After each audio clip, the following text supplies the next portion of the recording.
In the years prior to 2010, I experienced just a significant loss, and I was alone in my home, drank a lot, thought that was gonna help me. It didn't. To summarize it best, I really thought I'd missed the mark for my life. And on December 7th, 2010, and this song actually came over my music player, and the lyrics were really profound. It was just talking about not going through the motions in your life. So it was one of the only times in my life I really just kind of had it out with myself.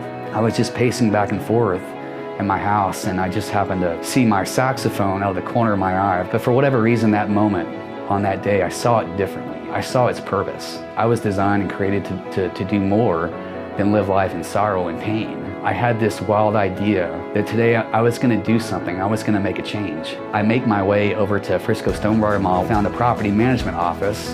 I told them, I said, you know, I'm really lost in my life at this time, and it would make me feel better if I can just play some Christmas tunes today. I was so nervous. I'm like, this is so out of my comfort zone. I'm about to make my first sound. I'm like, oh, David, just don't make yourself look like a fool. As soon as I started playing, all that fear just melted, all the apprehension, the anxiety, because as I started to use my gift, all these people surrounded the scenes, kids and adults, all pulling out their phones, you know. I start to notice that people are approaching me and just putting $1 bills or even more sometimes in my saxophone case. And wow, it's starting to really add up. And then it dawned on me, I'm like, okay, this is Christmas time. It's a season of giving. I'm gonna do something special for a kid this holiday season, and Make a Wish just leapt into my head. I'm gonna forward all this money that I just made to Make-A-Wish Foundation. I knew that if I could be selfless for something else, especially a kid in need, then I'm certainly a subscriber to that.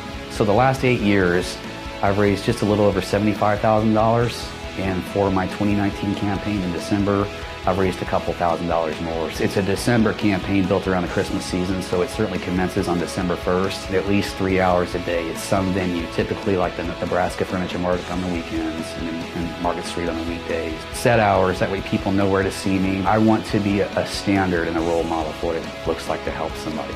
We have a lot of salespeople, a lot of business people in this world, but we don't have a lot of helpers, and that's the charge I want to lead.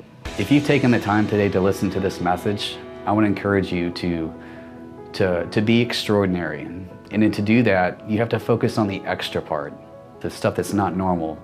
Because if you don't, your life will be ordinary, and that's not going to inspire anyone. And if you would like to support my campaign, go to the link below to my online giving link.